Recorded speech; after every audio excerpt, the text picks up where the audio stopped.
cheese curds. You may know them, you may not. But here in Wisconsin, we absolutely love them. Now, me personally, I don't really like them fresh like this. Not a whole lot of flavor, because if you think about it, cheese curds are kind of like a baby cheese. They're not really what they're meant to be. So what we like to do here in Wisconsin is deep fry them. Serve them with a little ranch, a little ketchup, really class it up a bit. But Wisconsinites, I hate to break it to you, we weren't the first ones to deep fry cheese curds. No. You can actually find deep fried cheese curds dating back all the way to ancient Rome. It's kind of crazy.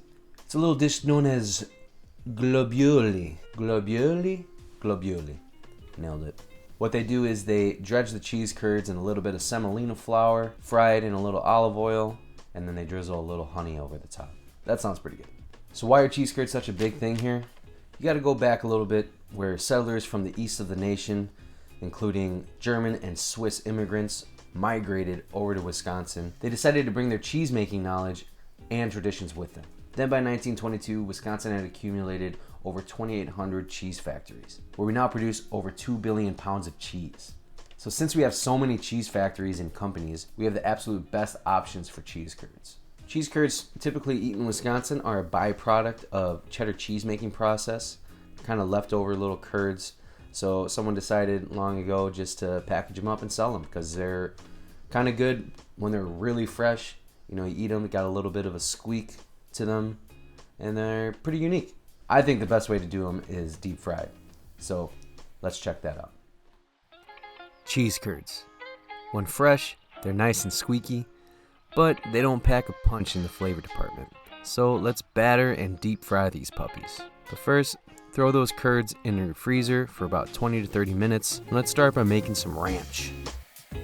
Take about a quarter cup of mayo, quarter cup of sour cream, and about a quarter cup of buttermilk. Grate 3 to 4 cloves of fresh garlic, and now we'll chop our herbs, starting with about a tablespoon of each finely chopped chives, parsley, and dill. Now we're going to add 1 teaspoon of onion powder, 1 tablespoon of pickle juice, a couple pinches of salt and fresh cracked pepper to taste, then whisk until well combined. And there you have it, homemade ranch and better than any store brand you can buy. On to our batter. In a bowl, combine 1 cup of flour, 1 teaspoon of baking powder, 1 teaspoon of salt, 1 egg, beaten, and then added to the flour. Crack open a beer and add 1 cup and dispose of the rest of the beer however you like. Drink Wisconsinably. Whisk ingredients until well combined and looks like thin pancake batter. Remove your curds from the freezer and add to the batter. With a slotted spoon, carefully add to the frying oil, set to around 375 to 400 degrees. Fry your curds until golden brown and delicious, and just before the cheese starts to burst out of the batter.